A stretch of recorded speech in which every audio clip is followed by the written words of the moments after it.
আসসালামু আলাইকুম রহমতুল্লাহি ওয়া বারাকাতু। আশা করি তোমরা সবাই অনেক ভালো আছো। তোমাদের ঢাকা ইউনিভার্সিটি যে কেমিস্ট্রি কোর্সটা আছে, এই কোর্সের ইন্ট্রোডাকশন ভিডিওতে এখন তোমরা জানতে যাচ্ছ যে কিভাবে তোমাদেরকে প্রতিদিনকার লেকচারগুলো করতে হবে, কিভাবে তোমাকে এখন আপাতত পড়াটাকে আগায় নিয়ে যেতে হবে এবং এই কোর্সটাকে কিভাবে তোমার কন্টিনিউ করতে হবে, এই পদ্ধতি নিয়ে এই ভিডিওটা মূলত। তোমাদের প্রথমে যে জিনিসটা জানতে হবে যে এই কোর্সের লেকচার পদ্ধতিটা কী।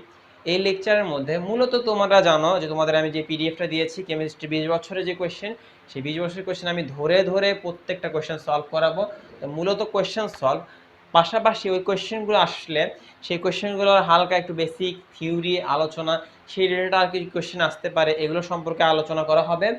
পাশাপাশি এই ক্লাসটা একদম শেষে সবচেয়ে গুরুত্বপূর্ণ যে কাজটা, সেটা হচ্ছে তোমাদের বইয়ের থেকে জরুরি টপিক সিলেক্ট করে দেওয়া হবে। তোমাদের বইয়ের গুরুত্বপূর্ণ বা জরুরি টপিক সিলেক্ট করে দেওয়া হবে, যেটা তোমরা বারবার পড়তে হবে, যেটা নিজে বারবার পড়ে সেটা তোমাদের আত্মস্থ করতে হবে, মনে রাখতে হবে। এটা তোমার প্রত্যেক দিনের দৈনন্দিন দায়িত্ব থাকবে। এখন তোমাদের কাজটা কি? তোমাদের কাজটা মূলত আজকের লেকচারটা দেখে নোট করে রাখা এবং সেটার মধ্যে যে শর্টকাট আছে, যে থিওরিটা আছে, সেটা ছোট করে টুকে রাখা। খুবই ভালো হয় যদি তোমরা যে পিডিএফটা আছে এই পিডিএফটাকে প্রিন্ট করতে পারো। পিডিএফটাকে প্রিন্ট করে যেখানে যেখানে আমি শর্টকাট থিওরিটা বলি সেখানে সেখানে ওই প্রশ্নের পাশাপাশি শর্টকাট এবং থিওরিটা যদি লিখে রাখতে পারো খুব বেশি ভালো হয়। এরপরে লেকচার দেখার পরে বই থেকে জরুরি টপিকগুলো পড়ে ফেলা। এই যে লাস্টে আমি যে এই কথাটা বলবো, লাস্টে যে জরুরি টপিকগুলো সিলেক্ট করে দিব, সেগুলো অবশ্যই তোমাকে পড়তে হবে। কারণ একদম হুবহু যে পরবর্তী অ্যাডমিশনে একদম হুবহু কোয়েশ্চেনগুলো আসবে এমন কিন্তু কখনোই নয়। পরবর্তী অ্যাডমিশনে ভিন্ন টাইপের কোয়েশ্চেনও আসতে পারে এবং তবে ভিন্ন টাইপের কোয়েশ্চেন আসলেও সেই থিওরিটার পাশাপাশি কোনো থিওরি থেকে আসবে। তাই আমি সেগুলো গুরুত্বপূর্ণ টপিক সিলেক্ট করে দিব, সেগুলো তোমরা একটু নিজে পড়ে নিতে হবে। তোমরা মনে করতে পারো কেন ভাই আপনি এটা নিজেও তো একটা লেকচার বানায় বলে দিতে পারেন যে এই থিওরিটা এই জিনিস, এগুলো তোমরা পড়ো, এইগুলো এগুলো এই জিনিস, একটা থিওরি একটা লেকচার হিসাবে দিতে পারেন। কিন্তু তোমাদের যদি আমি বুঝাই যে লেকচার যদি থিওরি হিসাবে আমি বানাই দেই, এটা আসলে তোমাদের খুব বেশি লাভ করবে না। তোমরা বিগত 2 থেকে 3 বছর যাবৎ পড়ে আসতেছো, অনেক লেকচার পড়ছো, অনেক ক্লাস পড়ছো, অনেক টিচারের কাছে পড়ছো, দিন শেষে তুমি যে জিনিসটা বুঝতে পারছো আসলে অত লেকচার অত ক্লাস কোনো ফায়দা নাই বা কোনো লাভ নাই।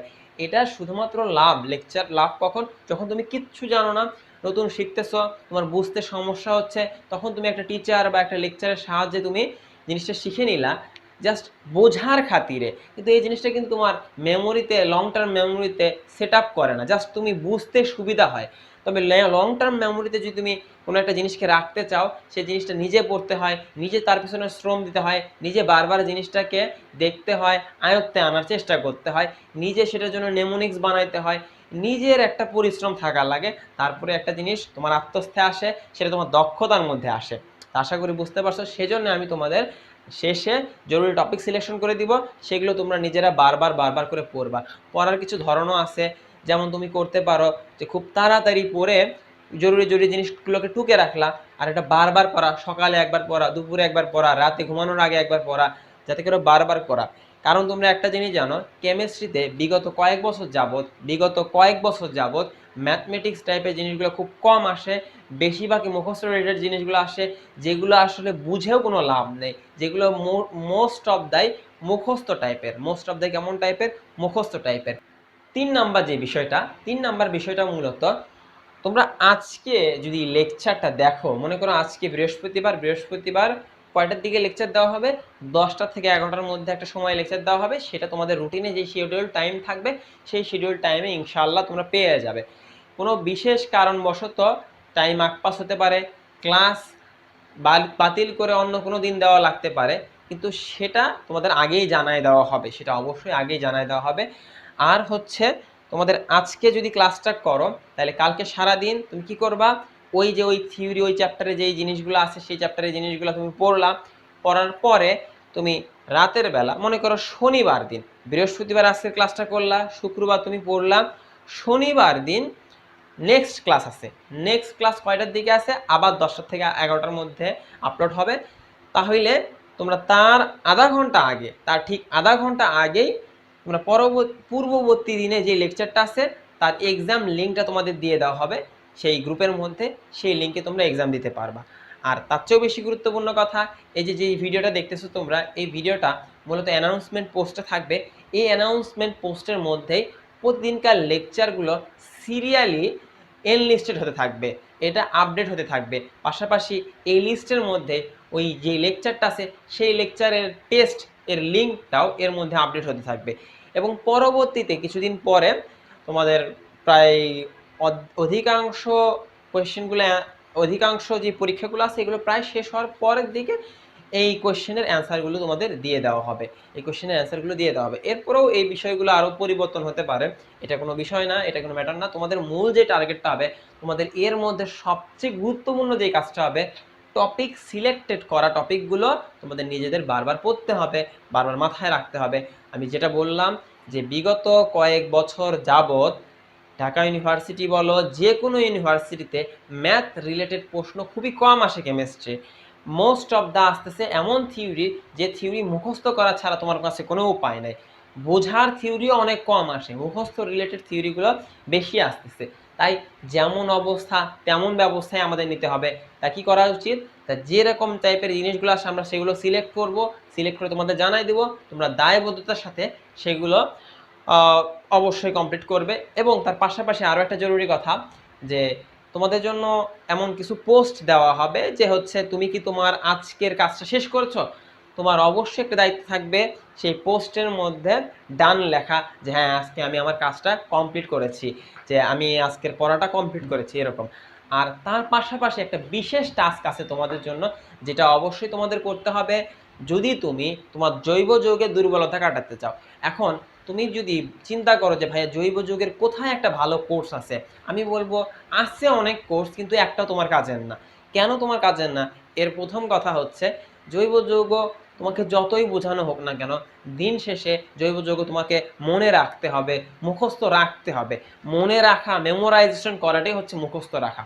এখন অনেক বোঝা বুঝছো, এখন তোমাকে বিক্রিয়া দেখতে দিলে তুমি বুঝো যে এটা কেন হয়, কিভাবে হয়, কি কারণে হয়, এটা জানো তুমি, বাট মনে রাখতে পারো না।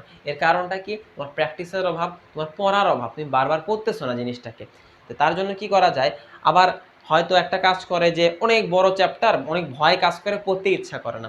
সেজন্য আমি যেটা করব, প্রতিটা লেকচারের পরে জৈব যৌগের লেকচারটা সবার শেষে আপলোড হবে, সবার শেষে আসবে। তবে তোমাদের যে দৈনন্দিন একটা কাজ থাকবে জৈব যৌগ রিলেটেড, প্রতিটা লেকচার শেষে আমি জৈব যৌগের 10টা টপিক বা 10টা পৃষ্ঠা হচ্ছে হাজারিনাক স্যারের বইয়ের বা হচ্ছে অন্য কোনো বইয়ের, বা টপিকগুলো তো তুমি বুঝতে পারবা, সেটা তুমি যেই বইটা পড়ো, মোস্ট অফ দ্য কেসে হাজারিনাক স্যারের বইটাই পড়া লাগে, ফলো করতে হয়। এখন আমি 10টা পৃষ্ঠা বা 10টা টপিক তোমাকে বলে দিব, প্রতিটা লেকচার শেষে সিলেক্ট করে দেওয়া হবে। সেই লেকচার শেষে সেই টপিকগুলোকে অবশ্যই তোমার প্রতিদিনের মধ্যে পড়ে ফেলতে হবে। ওই টপিকগুলো পড়ে ফেলার পাশাপাশি তুমি কি করবা, দেখো ওই টপিকগুলো পড়ে ফেলার পাশাপাশি তোমার কাজ হবে সেগুলোকে শর্টে কোনো নোট করে রাখা। 10 পৃষ্ঠার নোট 1 পৃষ্ঠার মধ্যে শর্টে লিখে রাখা, যে হচ্ছে এখানে এই যে এই জিনিসটা গুরুত্বপূর্ণ, এই লাইনটা গুরুত্বপূর্ণ, এটা টুকে রাখা। তোমার কাজ হবে সারাদিনে বারবার ওই জিনিসটাকে দেখা, অন্যান্য পড়ার ফাঁকে দেখা। এখন খুবই গুরুত্বপূর্ণ যে কথাটা, যে তোমরা স্টার্ট করবা সবাই এইসব জিনিস, কিন্তু এন্ড করতে পারবা না। এটা বললা ভাই কেমন কথা বললেন, যে আমাদের আগে ডিমোটিভেট করতে দিতেছেন। এটাই সত্যি কথা, এটা তোমাকে মেনে নিতে হবে যে অনেকেই এগুলো স্টার্ট করবে, শুরু করবে, প্রথমে 1 দিন 2 দিন ভালো লাগবে, তারপরে করবে না, ভুলে যাবে, এলোমেলো হবে, অনেক কিছুই হবে। সব নেগেটিভিটি সত্ত্বেও তোমাকে এগিয়ে যেতে হবে। 2-1 দিন মিস গেলেও, 2-3 দিন মিস গেলেও, তারপরের দিন চিন্তা করতে হবে ওকে প্রবলেম নেই, মিস যাওয়াটা স্বাভাবিক ছিল, আমি নেক্সট দিন থেকে আবার করব, প্ল্যান করব, আবার ট্রাই করব। তারপরে মাঝে মধ্যে কিছু গ্যাপ আসবে, সেই গ্যাপের মধ্যে পুরাতন যেগুলো বাদ পড়ছে সেই গ্যাপের দিনগুলোতে ওগুলোকে শেষ করার চেষ্টা করতে হবে। তোমার অবশ্যই টার্গেট থাকবে যে আমি 10 মিনিটে হলেও পড়ে শেষ করব। তোমার টার্গেটটা থাকবে আমি 10 মিনিটে হলেও পড়ে শেষ করব। আমার 1 ঘন্টা পড়ার দরকার নেই জৈব যৌগ, আমার 1 ঘন্টা পড়ার দরকার নেই আজকের টপিক, আমি 10 মিনিটে পড়ে জাস্ট আমি বইয়ের পাতাগুলো পৃষ্ঠা উল্টায় আমি খালি কোনো রকম করে টুকে রেখেও আমি যেই প্রতিদিনকার টাস্কের পোস্ট আছে, টাস্ক রিলেটেড পোস্টের মধ্যে গিয়ে কমেন্টে গিয়ে ডান লিখে জানাবো যে ওকে ভাইয়া ডান, শেষ করছি, যেভাবে হোক খুব ভালো হয়নি কিন্তু করছি। তোমার মধ্যে তুমি যখন নিজে এই কমেন্টটা করবা তোমার মধ্যে একটা স্যাটিসফ্যাকশন কাজ করবে যে ওকে আমি তাহলে কিছু না কিছু করতেছি। দিন শেষে আমাদের মেন্টালিটি বা আমাদের মাইন্ড কিন্তু যে তুমি কতটুকু কাজ করছো, এটা কতটুকু ভালো হয়েছে এর চেয়েও বেশি গুরুত্বপূর্ণ যে তুমি কাজটা করছো কিনা। তুমি যখন এই ফিলিংসটা কাজ করে যে আমি কাজটা করছি, তখন তোমার মধ্যে যে স্যাটিসফ্যাকশনটা আছে, পরের দিন তোমাকে মোটিভেশন দেয়, আচ্ছা আমি গতদিন কাজটা করছিলাম, আমি আজকেও কাজটা করতে পারবো। এখন ভালো হয়েছে কি খারাপ হয়েছে এটা পরের কথা, অন্তত কাজটা করছি। আর যদি হয় নেগেটিভ রেজাল্ট যে আমি কাজটা করিনি, তাহলে কিন্তু আসলে মানে পরের দিন আরও ডিমোটিভেট হয়ে যাওয়া লাগে। মেইনলি তোমাদের টার্গেটটা থাকবে 10 মিনিটে হলেও, ভাইয়া আমি লিটারালি বলতেছি 10 মিনিটে হলেও তোমার করতে হবে কি, আজকে কাজটা ভাই কমপ্লিট হয়েছে, টাস্ক ইজ ওভার, আমি ডান লিখলাম, পরের দিনের জন্য আমি এগ্রোথ করব। এখন ভাইয়া এর মধ্যে আমার অনেক ধরনের প্রবলেম হতে পারে, কোনো দিন আমি ক্লাস মিস যেতে পারে, আমার ভার্সিটি অনেক কাজ থাকতে পারে, আমি অবশ্যই তোমাদের একটু কষ্ট করে মেনে নিতে হবে। আমি অবশ্যই তোমাদের এটাকে জানাই দিব যে তার পূর্বেই যে আজকে হয়তো ক্লাসটা মিস হবে, আমি পরবর্তী দিন ক্লাসটা নিব বা আজকে টাইমলি দিতে পারবো না, এটা তোমাদের একটু মেনে নিতে হবে। বুঝতে পারছো? তা আশা করি তোমরা সবাই অনেক বেশি পরিশ্রম করতে আগ্রহী, প্লাস তোমরা তোমাদের প্রস্তুতিকে আরও ভালো করার জন্য মানসিকভাবে দৃঢ় প্রতিজ্ঞাবদ্ধ। এই করে তোমাদের সকলের সুস্থতা কামনা করে এখানেই শেষ করতেছি। ধন্যবাদ সবাইকে।